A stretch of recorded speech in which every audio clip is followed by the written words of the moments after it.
Merci d'accueillir Adila Bendimerad, l'actrice principale et co-réalisatrice, Damien Ounouri, le co-réalisateur, Ahmed Zitouni, acteur, Imen Noël, actrice, et Patrick Sobelman, le producteur. Et vous pouvez continuer vos applaudissements pour Sarah Chazelle, la distributrice. De chez Jour de Fête. Merci à tous les 6 d'être là, ça nous fait vachement plaisir parce que c'est quand même un de nos coups de cœur. On va faire un truc que je fais de temps en temps sur les rencontres, c'est que je vais commencer par parler moi. Ça, ils sont 6 là. Donc, je vais expliquer pourquoi j'aime ce film et pourquoi il est en couverture du programme. Parce que quand même c'est un choix, c'est marrant. Damien me disait, mais est-ce qu'on vous a payé pour être en couverture? Et en fait, cette question n'est pas du tout absurde, puisqu'il y a plein d'endroits où on fait payer les couvertures de programmes. Et que la question a pu se poser à un moment, savoir si on demandait aux distributeurs de nous payer. Enfin, il y a plein de grandes sociétés, y compris parisiennes, qui font payer la couverture. Nous, c'est vraiment offert, en fait. C'est vraiment un choix éditorial. Et donc, on a choisi de mettre ce film en couverture. Je vais expliquer en 3 mots pourquoi, parce que ce serait une façon d'introduire la discussion. C'est que dans le champ du cinéma réessai, ce film est inouï. Enfin, c'est-à-dire d'avoir des plaisirs de cinéma qui, d'habitude, appartiennent à des familles différentes. C'est d'abord un plaisir visuel très fort, lié entre autres à la qualité des décors, des costumes, du travail du chef opérateur, et donc d'être dans un plaisir esthétique intense, tout en étant dans un plaisir romanesque ou théâtral. Pour le coup, c'est à la fois romanesque et théâtral. Et donc, du coup, dans le plaisir du jeu d'acteur, dans le plaisir du récit qui va vite, qui est dense, qui est foisonnant, qui est tragique. Et d'habitude, ces deux écoles-là fonctionnent pas tellement ensemble. C'est-à-dire que ce plaisir d'enfance du récit qui va très vite, qui va très loin, qui pousse à l'extrême les sentiments, est un plaisir qu'on n'associe pas nécessairement à un cinéma plus formel, plus contemplatif parfois, voilà. Et donc, en fait, pour moi, le fait de choisir, par exemple, ce film en couverture, c'est une espèce de geste politique, enfin, on va dire ça avec des gros guillemets, mais qui consiste à dire que le cinéma ne doit se soumettre à aucun formatage, et que du coup, pour éviter les formatages, il faut encourager la naissance de ce type d'objets non identifiés, d'objets filmiques non identifiés. Et donc, c'est pour ça qu'on avait très très envie de vous accueillir ce soir, en fait, pour saluer ce geste-là de cinéma, qui vise du coup des publics à nos yeux très larges, parce qu'on peut aimer ce film pour des raisons très différentes, et venant de cultures et d'horizons très différents. Donc j'ai quand même envie de poser cette question-là pour commencer aux deux auteurs-réalisateurs, sur cette jonction entre le désir d'un récit épique et du coup très dense en termes de narration, de trajectoire des personnages, et en même temps ce désir de lui donner un cachet esthétique très fort, très marqué. Voilà. D'où vient cette double exigence qui d'habitude ne cohabite pas nécessairement sur les écrans? Adila. Bonsoir et merci. Merci pour vos mots. Quand on entend des mots comme ça sur le film, ça nous rappelle au tout début notre trajectoire et ça donne sens. On se dit, ah, c'est arrivé à bon port, on nous entend. Oui. Alors, quand on écrit avec Damien, on avait fait un précédent film qui se passe sous l'eau, avec une femme agressée qui se transforme en monstre marin. Ça a donné un film avec une forme, voilà, une forme très particulière.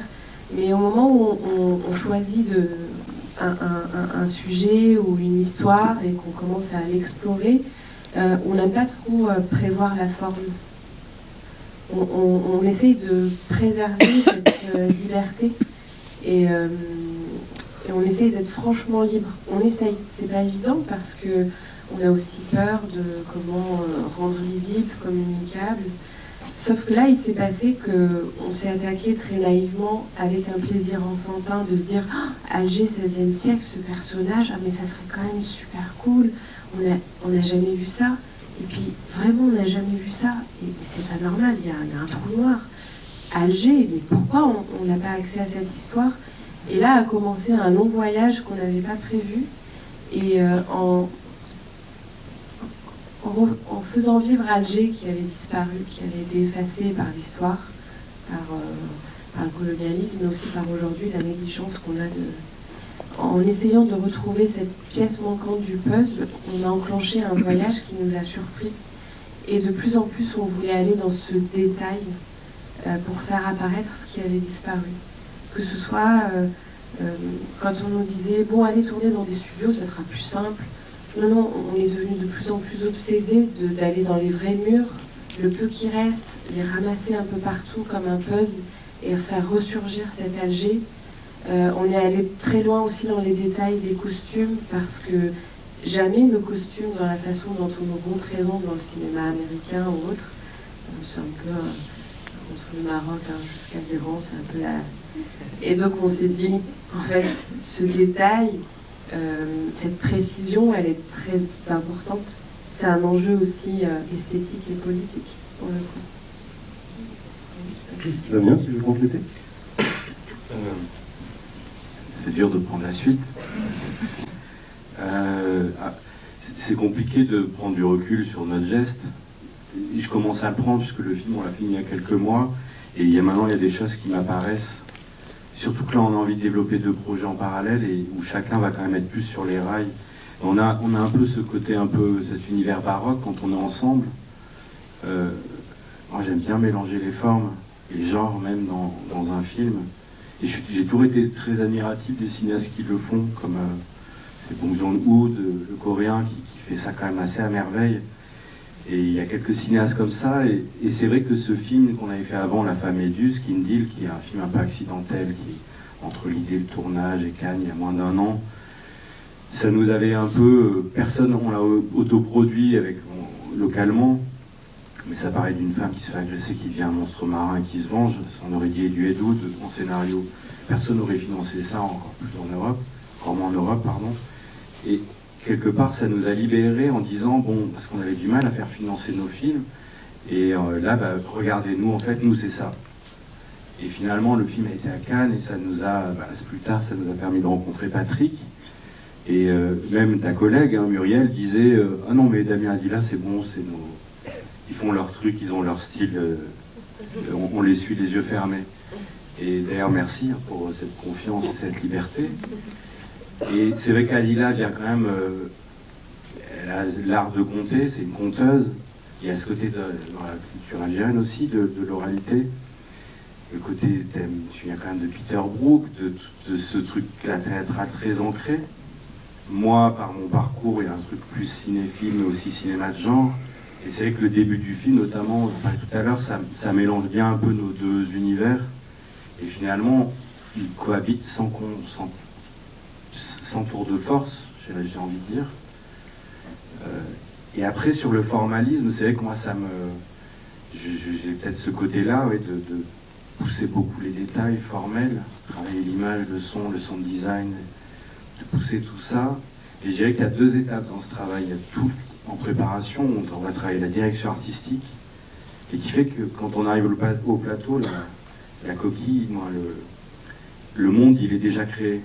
Par contre, la forme pour filmer, pour attaquer une scène, placer les personnages dans un décor et la distance avec la caméra, la disposition et l'attaque des scènes, ça peut vraiment bouger, on peut vraiment tout mettre à la poubelle.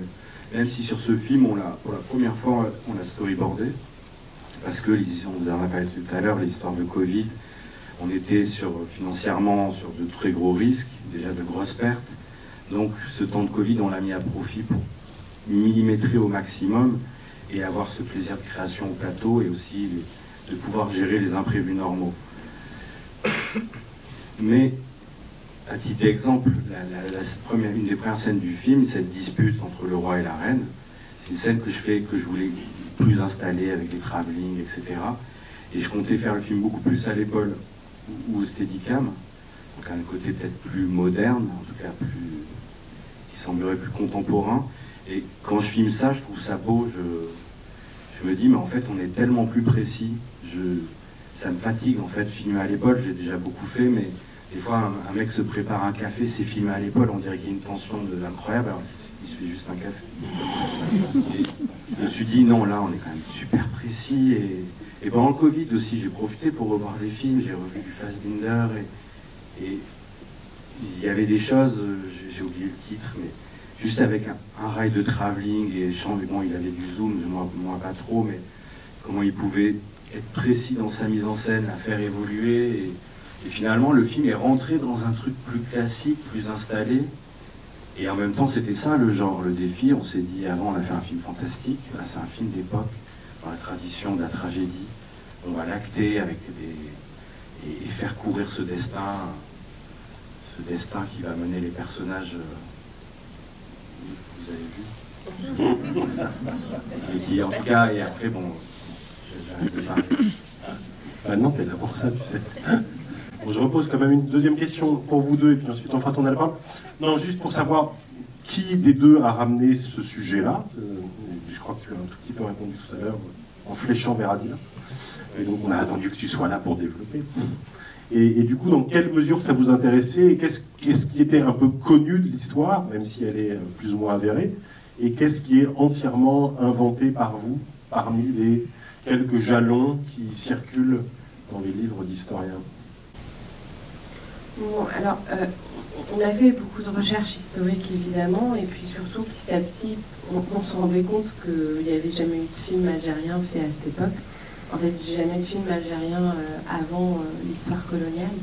Donc, on avait quand même une responsabilité, et comme dit Damien, des fois, on risquait d'être un peu un film référence pour les gens qui aimeraient voir. Donc, c'est quand même lourd de faire le premier film. Même si on a essayé de s'alléger de ça et de se libérer de ça. Donc il s'agissait quand même d'être sérieux sur l'histoire. Surtout qu'il y avait ce nœud de ce personnage féminin. Donc on sait que l'épouse du roi, et ce qui est très frappant, on parle beaucoup d'elle dans l'histoire. Cette femme qui a levé une rébellion et qui est interprétée par Imen Nouel, qui est donc Chega. Son nom n'est jamais cité. C'est incroyable. On n'a pas le nom de cette femme. L'épouse du roi a levé une rébellion et cette rébellion va se faire mater par Harout qui va les attendre à la sortie de la mosquée. Et il y avait cette autre femme qui, comme je dis toujours, qui n'était pas consensuelle, mais qui était sensuelle. Dans le sens où il y avait un acharnement depuis le XVIIe siècle, donc on ne l'a pas inventé nous, c'est quand même malgré tout un patrimoine immatériel qui a nourri l'imaginaire des Algériens, qui a été contesté très tôt par des historiens, des poètes, des chroniqueurs dès le XVIIe, fin XVIe siècle, jusqu'à aujourd'hui. Et donc, comme on dit toujours, on s'est posé la question, si elle a existé, pourquoi a-t-on mis autant d'énergie à l'effacer? Et si elle n'a pas existé, pourquoi a-t-on désiré qu'elle existe? Et ça a créé un nœud politique et poétique. Voilà, il y avait cette question de l'effacement de l'histoire des femmes, et il y avait une grosse question de désir aussi. Et ça, pour moi, c'est une porte d'entrée vers Alger, parce qu'Alger est aussi dans cette tradition orale. On dit que les gens racontent, c'est un des titres d'actes. Et Alger est pour moi toujours entre l'histoire et le mythe. Et c'est une porte d'entrée vers le cinéma aussi. Comme dit Dali, c'est génial, c'est Pirates des Caraïbes au bled, je voulais vraiment le faire, ce film. Mais c'est quand même du point de vue féminin. Ça nous donnait aussi une façon de détourner ce Pirates des Caraïbes en le ramenant du point de vue des femmes. Parce qu'après, l'attaché de presse reprend la formule de l'acteur et ça se retrouve dans les journaux. On a essayé de nous vendre le film comme Pirates des Caraïbes. J'ai lu ça aujourd'hui, c'est très drôle. Ah, j'ai pas lu. Je te prêterai, ouais. Voilà, question de... On a été confronté à comme un double effacement, celui de l'histoire des femmes, celui de l'histoire d'Algérie, celui de l'histoire de la Casbah. Et voilà, c'est ça qui nous a de plus en plus obsédés, en fait. Et c'est devenu quelque chose de très urgent et nécessaire. Peut-être qu'on peut demander à l'interprète de Chega comment elle conçoit son rôle à elle d'avant-dernière reine par rapport à l'autre épouse du roi. Comment est-ce que vous avez conçu les deux personnages en écho l'un à l'autre, là vraiment pas seulement en termes d'écriture, mais en tant qu'actrice et spectatrice du film, j'allais dire. Quel pôle elle représente, ces deux personnages féminins? Alors bonsoir et merci d'être là.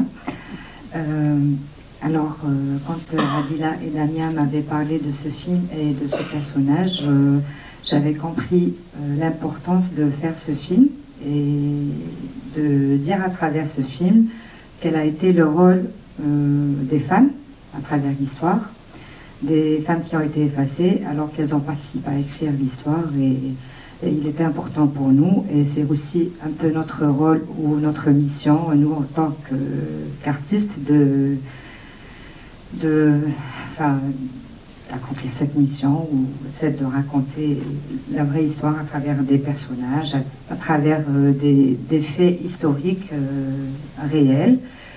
Et donc j'avoue que c'était un peu difficile pour moi de prendre la responsabilité de ce personnage. Il s'agissait de se mettre dans la peau d'une reine, une reine berbère. Donc il a fallu que je discute beaucoup avec Damien et Adila.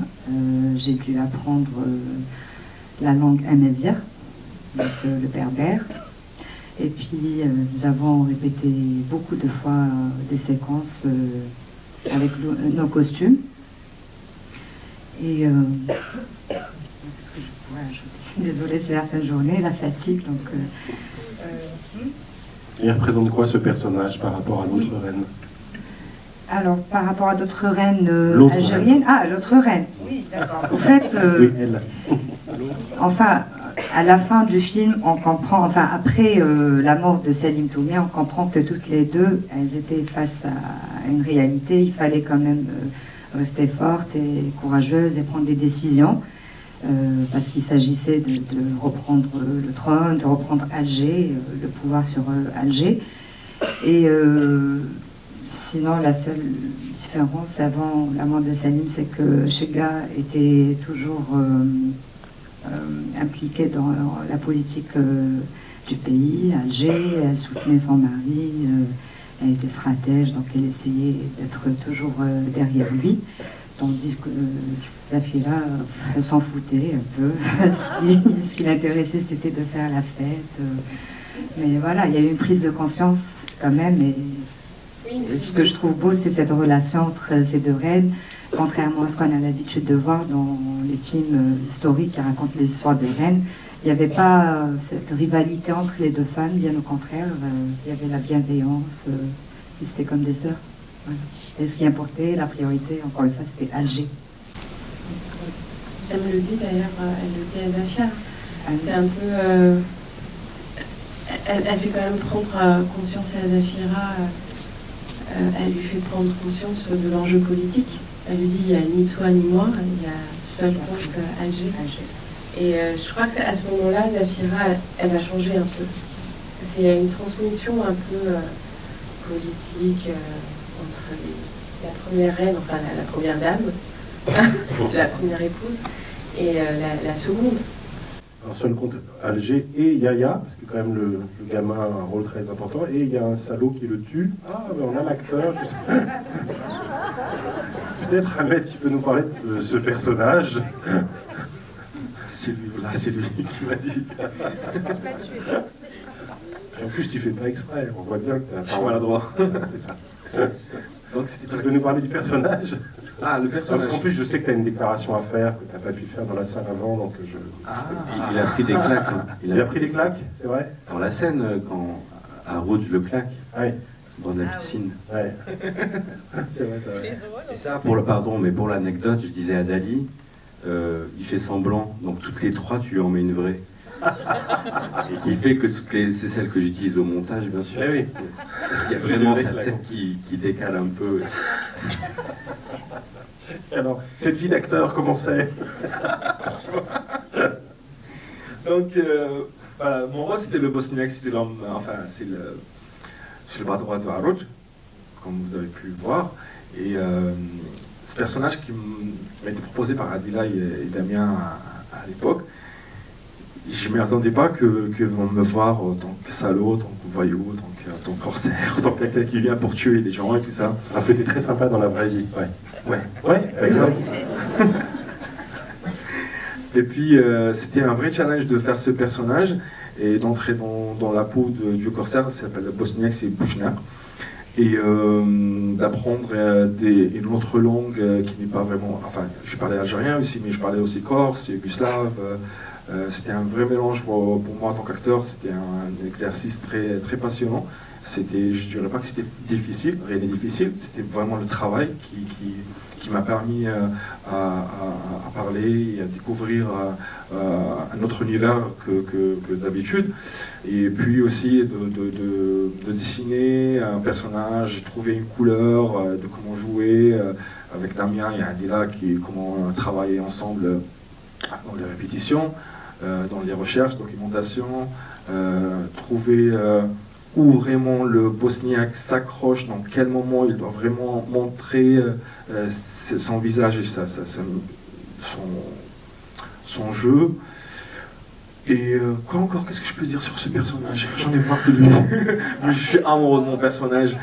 Et voilà, je suis amoureux de mon personnage et je trouve que même dans les moments où il tue, et des fois il tue parce qu'il doit obéir à Radroch, parce qu'il a peur de lui. Et parfois il le tue parce qu'il doit sauver sa peau, parce que s'il déclare qu'il l'a tué, donc il a peur d'être tué. Et puis voilà, qu'est-ce que je peux dire encore? Donc le film est là, et c'était un vrai plaisir d'interpréter ce personnage et de tuer tout le monde. Et de prendre des claques aussi. Bon, je poserai la petite dernière pour Patrick Sobelman, le producteur du film, et après je vous passe la parole. Parce que quand même, donc toi tu vois leur film précédent à Hambourg dans un festival, et tu te dis, il faut les suivre. Muriel Ménard a dit, de toute façon ils sont très doués, il faut les laisser faire ce qu'ils veulent. Et quand ils t'amènent un scénario sur Alger, 16e siècle, avec des décors, des costumes, des foules et tout ça, tu te dis, bien sûr, il faut le produire. Oui. Ouais. C'est bon. Voilà. En fait, j'ai pas eu le temps d'avoir peur parce que j'étais déjà excité. Donc, quand t'es excité, t'as plus peur. Voilà. Donc, oui, c'était fou, mais en même temps, c'est ce que tu disais sur l'envie de faire un film ou de participer à l'aventure d'un film qu'on n'a pas vu, qui n'a pas été fait. Voilà. C'est-à-dire que, je crois qu'il y a... C'est ça le cinéma aussi. Quand même. C'est-à-dire, c'est de se dire, celui-là, je ne l'ai pas vu, j'ai envie de le voir. Voilà. Et effectivement, Alger, au XVIe siècle, et c'est vrai que le film d'avoir vu Kindy là, au festival d'Hambourg, c'est évident qu'il y avait un cinéaste. Il y avait vu ça, c'était évident que Damien était un cinéaste. Le film fait 30 minutes, 40 minutes 40 minutes. Bon, en 40 minutes, on a le temps de voir, sur 10 minutes, on peut éventuellement se tromper, sur 40, on commence à avoir un sérieux doute sur le voilà, et le film est formidable, et donc ça m'a donné envie. Voilà. Donc, et puis Muriel décide, de toute façon, moi, je suis bien obligé. Ah oui, mais pour Kindy, en fait, on a su qu'il était sur une plateforme Bref Cinéma. Ah oui. Donc, si vous voulez le voir en ce moment, il est sur Bref Cinéma. Super, c'est un super film. Je joue toujours le salaud. Donc. Ah oui, c'est vrai. Alors, non, mais en plus, c'est un sacré. Ça doit être bien. Ah ouais, non, c'est un bon. Non, il est pas sympa dans Kindy. Qui pose la première question? Oui.